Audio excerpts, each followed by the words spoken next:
እዩ ጩፋ ተተኪ አፍርቷል፣ ብዙዎችን ቀብቷል፣ ብዙ ስራ ሰርቷል። ይሄንን አንክድም፣ ይሄ እውነት ነው። ስለዚህ ለዚህ ስራው ደግሞ እውቅና መስጠት አለብን። ተተኪውን ተመልከቱት። በጣም በእርሱ እጅ የተቀባ የተለቀለቀ የነብይ ተነስቷል። ተመልከቱ፣ አድምጡ። አንድ ደቂቃ አይፈጅ። ከዘጉ እኔ ልባቸውን ነው የምዘጋው። ድንገተኛ ደም ግፊት አዝዤ ልባቸውን ነው የምዘጋው። በኢየሱስም ጉበታቸው የደቀቀ ይሁን፣ እድሜያቸው የደቀቀ ይሁን። እኔ ጸልያለሁ ስል ትርፍ የሚናገሩ ሰዎች አንድ ነገር ስሙ። ኮላሊታቸው የደቀቀ ይሁን፣ በኢየሱስም ጉበታቸው የደቀቀ ይሁን፣ እድሜያቸው የደቀቀ ይሁን፣ ልጆቻቸው የደቀቀ ይሁን፣ አካሄዳቸው የደቀቀ ይሁን፣ መነሻው የደቀቀ ይሁን፣ መድረሻው የደቀቀ ይሁን። በእግዚአብሔር ስም የደቀቁ ይሁን፣ በኢየሱስም የተፈጩ ይሁኑ። በኢየሱስም ዋጋውን ይከፈሉ፣ በኢየሱስም ዋጋውን ይከፈሉ። በበሽታ ዋጋውን ይከፈሉ፣ በጀንበር ዋጋውን ይከፈሉ። በጣም ምግቡን ይበሉ ግን አይርቁ፣ ውሃውን ይጠጡ ግን አይርቁ፣ ይብሉ ግን አይጠግቡ። ገንዘባቸው በአካውንታቸውና በኪሳቸው አይባረክ፣ አይቀመጥ። በኢየሱስ ክርስቶስ ስም እግዚአብሔር ሆይ በኢየሱስ ስም ስልጣን ገብቶ ወጥቶ እግዚአብሔር ሰላማቸውን ናሳውት። ስልጣን በኢየሱስ ስም ስልጣን፣ በኢየሱስ ስም ስልጣን። እጃቸው ላይ ያልታሰበ ህመም፣ እግራቸው ላይ ያልታሰበ ህመም፣ ኮላሊታቸው ላይ ያልታሰበ ህመም፣ እንቅልፋቸው ነሳውት፣ ሰላሙን ነሳውት። በአብ በወልድ በመንፈስ ቅዱስ ስም አጸናውት።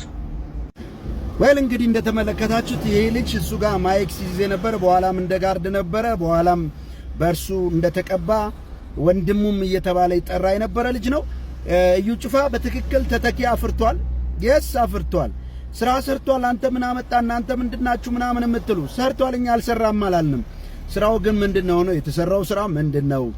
እንግዲህ እንዳያችሁት እንደዚህ አይነት እርግማን አይደለም በኢየሱስ ስም ከሚጠራ ኢየሱስ ብሎ ከሚጠራ ሰው ይቅርና ከጠንቋይ ቤት አንድ ፊቱኑ ድቤ ከሚበቱት ቤት የዚህ አይነት እርግማን አይራገሙም።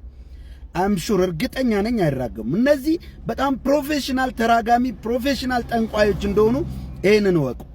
ለዚህ ይውላችሁ መጽሐፍ ቅዱሳችን እስጢፋኖስ በድንጋይ የተወገረ ታላቅ ቅባት ነበረበት፣ ታላቅ እግዚአብሔር ጸጋ ነበረበት አይደል? በድንጋይ ሲወግሩት አያቁም ይቅር በላቸው ከኃጢአት አትቁጠርባቸው ይላል። ጌታችን ኢየሱስ ደቀ መዛሙርቱ በዚህ ጋር አታልፉም ባሉ ጊዜ እሳት ወርዶ ይብላቸው እንበል እንደ ኤልሳ እንደ ኤልያስ ሲሉ ነው ምን አይነት መንፈስ እንደሆነላቸው አታቁም ወይ? የሰው ልጅ ሰውን ለማዳን እንጂ ለማጥፋት አልመጣም ይላል። እነዚህ እንግዲህ እንደዚህ ነው በህዝቡ ላይ የሚጫወቱት። የነዚህ እጅ የተጫነው ሰው ጤነኛ ይሆናል? በእነዚህ ስር ያለ ሰው ጤነኛ ይሆናል? ሰሞኑን ፎቶአችንን ይዘው ይራገማሉ። በየጸሎት ቤቱ በየቤታቸው ጠቅላላ የሚሰሩት ስራ ቢኖር የጓዳ ጸሎቶቻቸው እርግማን ስለሆነ ገባ እርግማን ስለሆነ ሁሉ ጊዜ ማለት ነው። ከነሱ ጋር ያላችሁ ብዙዎች ታውቃላችሁ። እግዚአብሔር ሲፈታችሁ እውነቱን ወጣችሁ ትናገራላችሁ። በእርግጥ የድብቅ አይደለም፣ የአደባባይ ምስጢር ነው። አደባባይ ላይ ነው የሚራገሙት። እነዚህ ነው ወይ የእግዚአብሔር መንፈስ ያለባቸው ተቀብተዋል፣ የእግዚአብሔር ነብይ ናቸው እያላችሁ ነው ያላችሁት። አቁሙ፣ አትናገሯቸው። በተቀባው ላይ እጅ ምናምን የምትሉት እነዚህ ነው ወይ? እነዚህ ነው። ይሄ እኮ የእርግማን መንፈስ የእግዚአብሔር መንፈስ አይደለም። የጌታን ስም የሚጠራ ክርስቶስ ለኃጢአተኞች የሞተውን ጌታ የሚጠራ ሰው እንኳን ሊራገም ሊያስብ የሚችልበት መንፈስ በውስጡ የለም። ስለዚህ አፍርተዋል። ተከታይ ብዙዎች ተራጋሚዎች ናቸው። ይሄ ነው ስራቸው።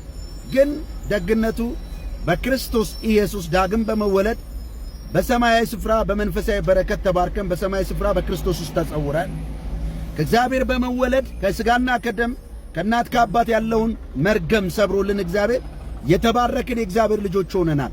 ስለዚህ የተባረከ አይረገምም፣ እርግማን በማንም ላይ አይሰራም።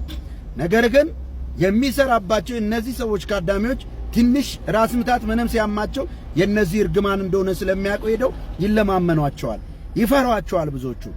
እኔ ግን እነግራቸዋለሁ ሚሊዮን ዓመት በጭንቅላታችሁ ቆማችሁ ብትራገሙ እርግማን በእኛ ላይ አይሰራም። ነገር ግን ብዙዎች እንድታቁት የምፈልገው ይህ ነው የወንጌል ስራቸው የሚባለው።